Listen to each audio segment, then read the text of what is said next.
Hello and welcome to Macrobytes, the economics and politics podcast from Aberdeen. My name is Paul Diggle. And I'm Luke Bartholomew.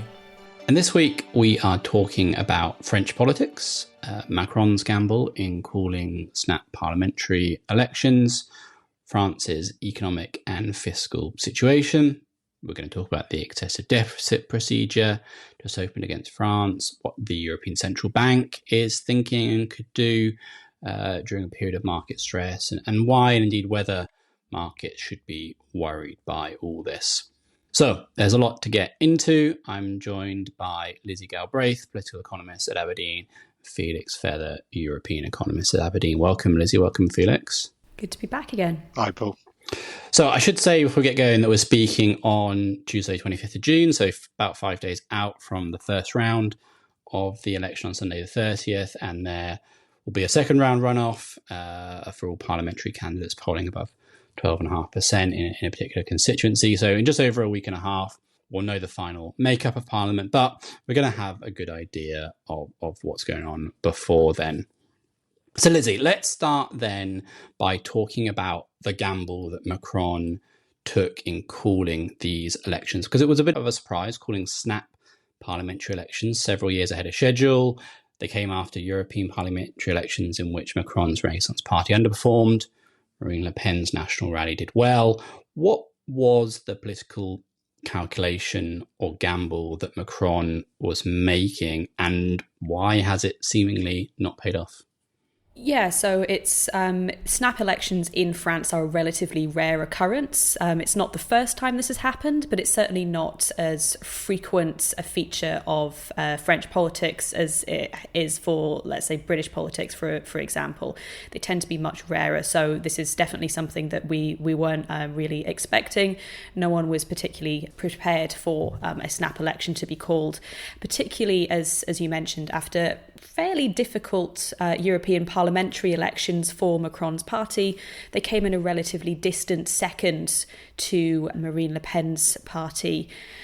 So this election largely seems to have been called partly in recognition of the fact that Macron was actually heading into quite a difficult autumn anyway. He didn't have a majority in the parliament to begin with, and it was looking like it would be very difficult to pass a 2025 budget as things stood.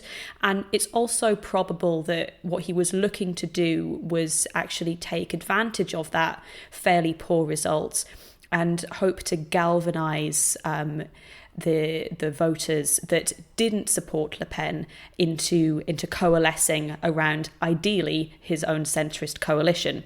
Now, the problem with that has been that Macron is personally very unpopular, and he has proven unable to coalesce that vote around his own party. And instead, it seems to be mostly going in the direction of a newly established coalition of a number of left-wing parties across the political spectrum. And crucially, it also seems like Marine Le Pen's party, National Rally, is holding on to the vote share that it started this election campaign with. So it hasn't been damaged by this snap election. If anything, it actually feels like it's Macron that is going backwards here rather than his main rivals. And there's this history in France, isn't there, of forcing a choice on the voters, often, say, in the second round of a presidential election, between a centrist figure and Marine Le Pen or her father before her. And there's in the past been this kind of eventual return to the centre ground, cordon sanitaire around the hard right in France. But that bring it to a head, force a choice on the voters logic. Interestingly, also Rishi Sunak's logic in the UK, it just, this time around, it may not be paying off. No, and I think what really changed here is that Macron was betting on the left-wing parties in France staying divided. There's 4 or 5 of them, and instead of remaining relatively divided as they have been for the last few years, instead they've decided to form a fairly loose coalition, but an electoral coalition nonetheless. And that has become a very effective way of actually pushing Macron into a pretty consistent distant third in the polls. So in this situation where Macron is trying to force a choice, actually he has had the effect of forcing a choice between the right with Marine Le Pen and this new left-wing coalition. So he's been made a victim of his own political system in a way because of the events that we've seen since the snap was called. So notwithstanding the failure of that gamble, Lizzie, polling is currently pointing towards a hung parliament rather than a national rally majority, I think it's fair to say, or some form of minority government, and markets seem to be taking a little bit of comfort, perhaps from the idea that there'll be policy paralysis in such a minority or hung parliament kind of situation. So is the market correct to think that such a minority government wouldn't get much done and would effectively defang national rally, or is there still a possibility that regardless of other difference between left and right, there is still a majority potentially for quite expansive fiscal policy? So even in a minority government, a number of policies that the market wouldn't find particularly friendly could still get passed. Yeah, I think there's an important caveat to any discussion about the polls is that because France has a two-phase electoral system, it's quite tricky sometimes to actually translate these polls into seat projections. So our base case is, as you say, a hung parliament. It doesn't look like any one party is going to be able to clear that hurdle into a majority. But the nature of the French electoral system means that we can't completely rule it out. It largely depends on all of these individual races and which parties end up in the second round. So with that caveat out of the way, yes, we do think that it's a bit too high of a bar to clear for any of these parties to secure a majority. But I wouldn't necessarily say that a hung parliament is an entirely risk-free prospect. It's not without its own risks, not least that a hung parliament is likely going to be unable to enact the necessary fiscal consolidation that certainly President Macron thinks France needs, as does the EU. So we will see policy stasis, but that is not without its own drawbacks over the next at least year. France would be left in this situation for at least another year until a second snap, if required, would be able to be called. So there are fiscal issues here. I think there's also some possibility that some of these fiscal promises are actually able to be enacted. There's possibly across the right and the left a majority for, say, repealing Macron's pension reform. Whether or not these parties can actually work together in practice, I think, is a very big if. But technically, they are all in favour of repealing this reform. So it's not off the table that we do get some of these measures actually introduced. But I think any hung parliament would find it very, very difficult to pass legislation in practice. And you say we don't want to rule out entirely the possibility of a majority government. I mean, do we have a sense of the kind of likelihood of a national rally majority or even a new Popular Front majority? And are we right in thinking there's essentially zero chance of Macron's party leading the government in any way at this point? I think it does seem like Macron's chances are certainly fading. He was probably in any situation going to be relying on some form of coalition arrangement, bringing in some of the other centrist parties, and they have all largely taken alternative directions over the course of this campaign. So it does look like there is a vanishingly small chance of Macron retaining any form of control over the parliament after this election. The polls would suggest that it's National Rally that would be the favourites to form a majority if that's the outcome we're looking at. But it certainly seems like it is a bit of a high bar, certainly maybe a 30% chance, roughly speaking, and less than that for the New Popular Front, owing to their consistent polling behind National Rally overall. So it's absolutely not our base case that happens. But I think it's certainly not something that we can rule out. Again, the polls are still coming in. We're still seeing shifts as this race unfolds, and the seat allocation will remain fairly unpredictable until we get to the 7th of July. So fiscal policy, as we've been saying, is the locus of some market concerns around this election. You've mentioned, Lizzie, proposals on both National Rally and New Popular Front to undo some of the pension reforms that Macron undertook. So this would effectively lower the pension age back down to 60 in some cases in France. What are the other fiscally expansive policies that those parties have been talking about? So I think one of the relatively unique circumstances of this is that both of these two main coalitions actually have adopted really quite fiscally expansive policies, and we've already spoken about maybe the barriers on their ability to enact those.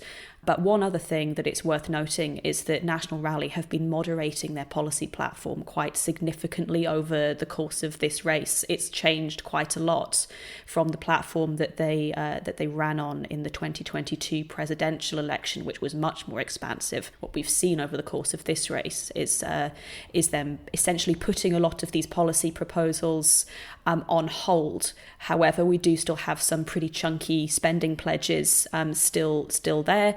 So reducing VAT on energy and fuel costs, for example, that would be paid for by a series of tax increases on shipping companies, energy companies, as well as potentially quite controversially cutting France's contribution to the EU budget. So there has been some moderation in National Rally's policy platform, in some cases just not actually saying when they're going to introduce some of these policy pledges. But I don't know if this is necessarily a credible pivot from them, given that they are still going to have one eye on the presidential election in 2 years' time, and they are going to want to, retain this very broad electoral appeal that they have got through those expansive policies. So they're going to be walking a real tightrope here between trying to look like they're moderating, like they're ready for office, but also trying to retain that very broad appeal that those policies brought them in the first place. Now, New Popular Front is in a bit of a different position. On paper, it's actually the more fiscally expansive of the two now, given National Rally's moderation. So they have policies in addition, as you've mentioned, to repealing Macron's pension reforms. They also want to enact a lot of policies aimed at addressing the cost of living in France, so increasing public sector pay, subsidising energy costs, for example, and unlike National Rally, these new policies are paid for by a series of really quite chunky tax increases. So of the two platforms, you may say that New Popular Front is the more costed, but it's also by far the more expansive of the two. And it would certainly not be compatible with any deficit reduction plans or expectations. So either one of these platforms would be quite difficult to see work in practice. And talking of deficit reduction plans, then bringing you in, Felix, important context here is that France's fiscal situation was pretty challenging even before we start thinking about the potential outcome of this election and what that could mean. Do you want to talk us through French fiscal dynamics and why France is running such a large deficit? Yeah, it's a relatively difficult situation. That 2023 budget deficit number ended up coming in at 5.5% of GDP. A few things to note about this number. One is that it's really quite high in a European context. This is the second highest budget deficit right now across the 20 countries that use the euro. It's also quite a lot higher than the government was hoping for. Around about this time last year, the French government were hoping that number would be more in the high fours and the mid fives. So it came as a real disappointment when those borrowing figures came out higher than expected. The third thing to note is that it's quite a lot more than 3%, which is, of course, the number that the EU nominally requires all its members to comply with, to stay under. There are currently some carve-outs, which makes some exceptions, given that countries have gone through a big period of expansion in response to the COVID-19 pandemic, but also then the energy price shock of 2022. But these exceptions require countries to show that their deficits are on a clearly declining path, getting back to 3% within a reasonable time frame. Because France's deficits have come in larger than expected, they can no longer credibly put forward plans that do have deficits coming under control within this time frame, which is why the EU authorities have gone ahead and begun to open an excessive deficit procedure, commonly known as an EDP, against France. And this will require France to get together with ECB officials and come up with a deficit reduction plan, which will take deficits back into compliant territory over the medium term. Around about 7 years is the new requirement under the reform to fiscal rules, which took place at the end of last year. And Lizzie, one of the other things that investors have worried about with the Marine Le Pen's political rise in the past has not just been about fiscal policy, but about France's membership of the euro, so-called Frexit, French exit from the eurozone and the EU. Now, I know that she has softened her line somewhat on the question of membership of various European institutions. So, first of all, what is the current line on those questions? And second, is there a sense of, sort of, regardless of how the rhetoric has shifted, just because of where they stand on questions of fiscal policy, migration, other matters, that inevitably they end up picking those kind of existential questions with the Eurozone anyway? Yeah, I think it's been dropped as a sort of explicit part of National Rally's platform in recent elections. They're no longer explicitly advocating for a referendum on leaving the EU, but nonetheless, she does advocate for what she calls a different Europe, a different sort of alliance of nations now. So it's very much still quite a comprehensive altering of the relationship that France has with the other European nations, and they certainly continue to be resistant to expansion of the EU, particularly in terms of its competencies and the areas that it has responsibility for. Fairly resistant, for example, to any additional role for the EU on defence policy, for example. So there are certainly still quite a lot of areas of potential conflict that a national rally-led government or presidency would have with the EU, not least in the context of this election, because of course you still have Macron as president, who has very different views. So you would have quite an inconsistent type of policy making at a French level, where Macron on the European Council would potentially be advocating for very different positions compared to French ministers at the council body level, who would be appointed by, in this scenario, a national rally-led government. So there's a lot of complexity here. There are also a lot of points which potentially draw a French government into conflict with the EU, not least the excessive deficit procedure itself. We've spoken already about the potential for actually a national rally-led government to find it quite difficult to stick to some of these moderated fiscal policies that they've made. Maybe they go back to some of their previous pledges, or certainly don't consolidate in the way that they've implied they would do on the campaign trail. That would automatically raise tensions with the EU, and in that situation it's quite difficult to see from a political perspective National Rally caving to those demands, given their political platform and their stance ahead of the presidential election. So there are lots of points at which this could get quite complex from a political and a foreign policy perspective, even if it's a parliament that actually in practice can't enact much in the way of legislation. There's lots of potential points of contradiction and conflict between both Macron and the European Union. And Felix, when we think about market stress and worry about some of these questions, one key metric that we look at is the OAT Bund spread, so the difference between the yield on French bonds and German bonds. The latter typically thought of as the risk-free asset in Europe. To tell us about what that spread's been doing, set it in context of previous Eurozone spread widening events, and then importantly, is that the market worrying about fiscal risks or the sort of redenomination risks, i.e. euro exit risks that we've just been speaking about? And how would we even figure out the difference? Yeah, so these spreads widened quite a lot, initially across a number of countries after the EU Parliament election results came in, but since then it's been a much more France-centered issue. So historically, prior to the recent election, about 55 basis points was the spread between those French government bonds and the German ones. That widened to about 80 at its peak a couple of days ago. As of today, the 25th, that seems to be back down to 75, 76.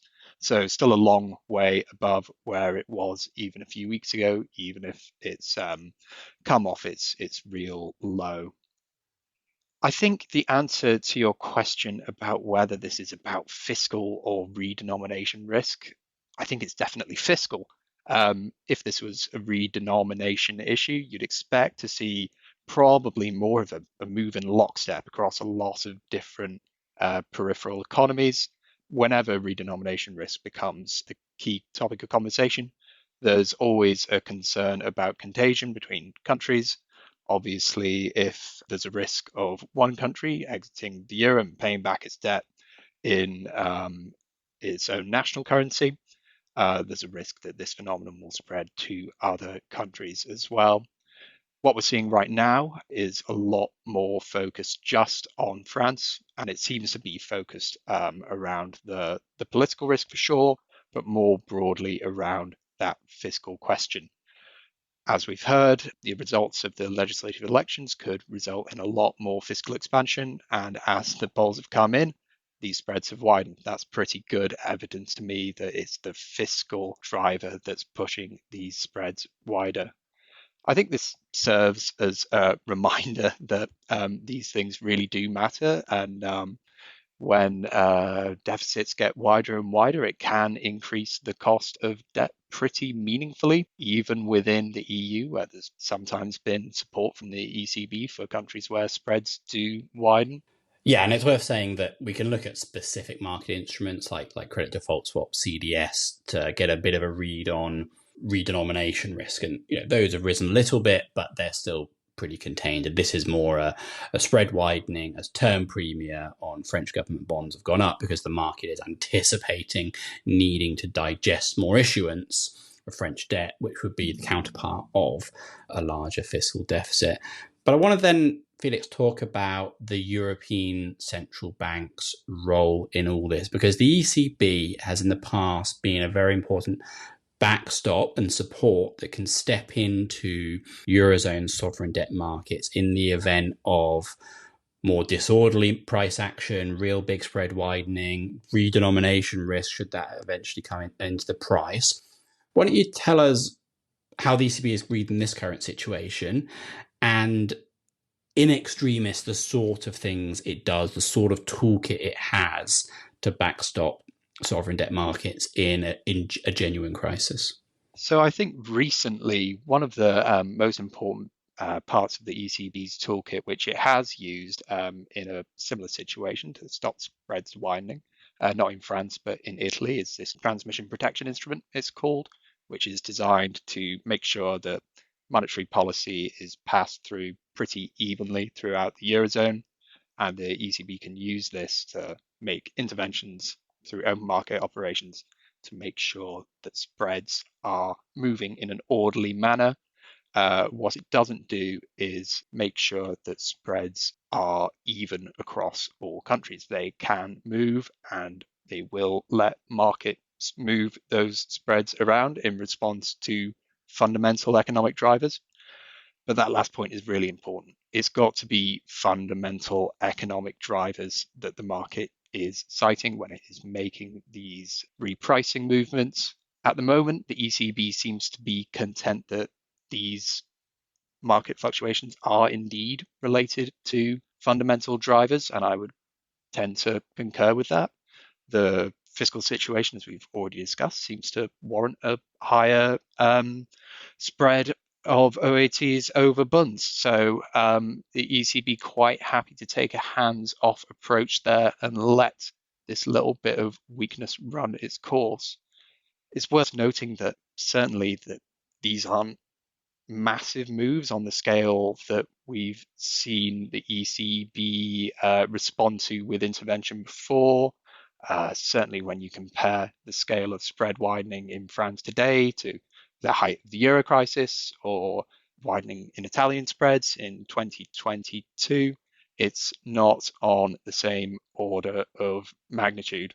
So I think you'll see the ECB stay out of this one as long as there isn't a meaningful change in market action or redenomination risk coming into play.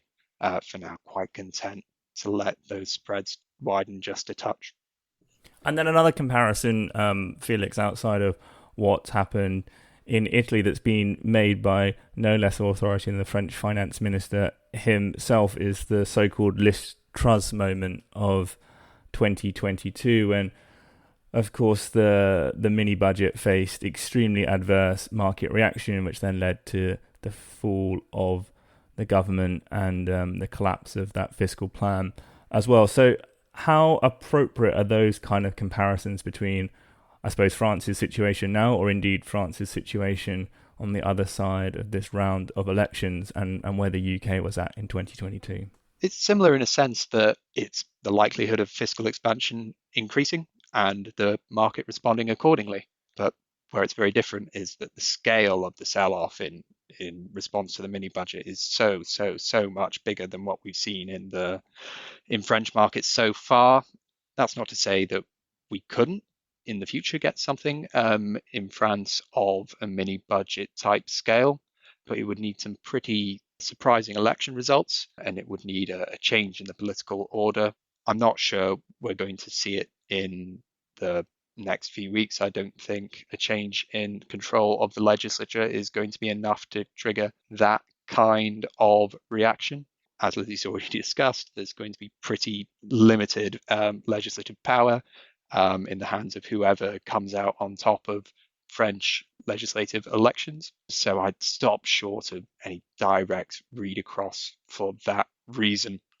It's also worth remembering that the macro backdrop is very different to where we were in the autumn of 2022.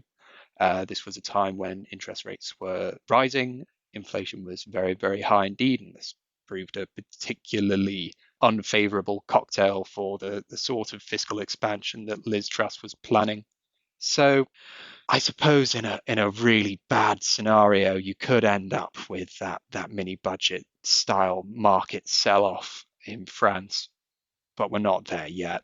And it would require some results that would surprise us. Certainly the hung parliament sort of scenario where you get policy stasis wouldn't trigger this sort of 100 basis point rise in yields, which is what you got after the mini budget was published.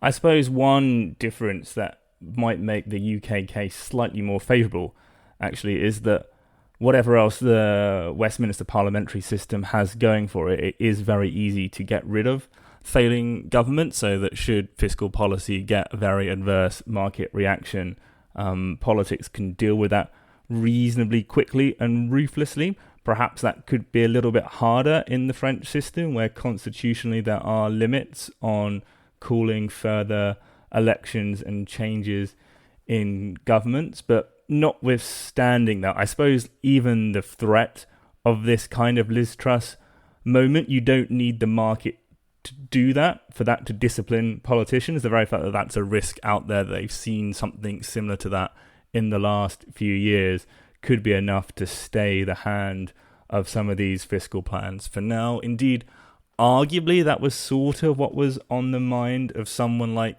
Meloni in Italy, and partly explains why the kind of policies that she's been pursuing there have been slightly more quote-unquote orthodox. So Lizzie, I wonder, what are the chances of something like that turn to orthodoxy in France as well? Might Le Pen do a Meloni? So I think the possibility is there, but it's not necessarily the base case that I'd have in the event that you did have a National Rally majority. So there's a couple of situations in which that could be possible, particularly one in which National Rally is able to cobble together some form of coalition arrangement with some of the smaller parties, and that sort of de facto moderates their ability to pass legislation.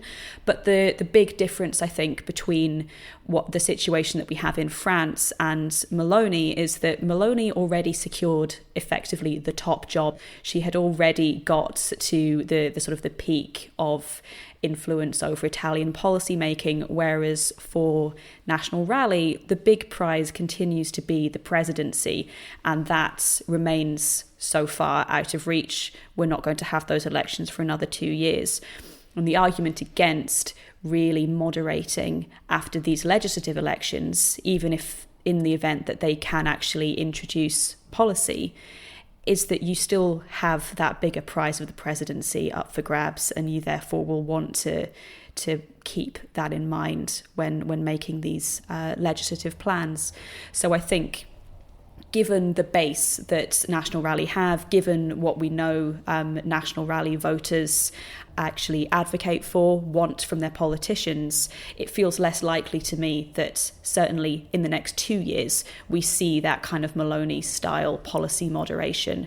It may happen to a certain degree, but I think there's a lot that is sort of a core to the current National Rally policy platform that they will be very, very reluctant to remove in advance of those elections.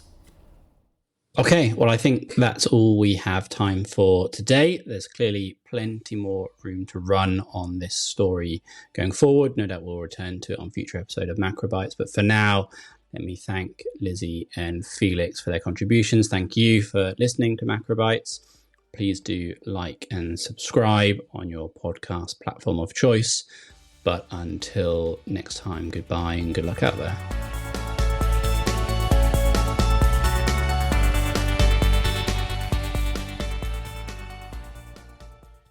This podcast is provided for general information only and assumes a certain level of knowledge of financial markets. It is provided for information purposes only and should not be considered as an offer, investment, recommendation, or solicitation to deal in any of the investments or products mentioned herein, and does not constitute investment research. The views in this podcast are those of the contributors at the time of publication and do not necessarily reflect those of Aberdeen. The value of investments and the income from them can go down as well as up, and investors may get back less than the amount invested. Past performance is not a guide to future returns, return projections, or estimates, and provide no guarantee of future results.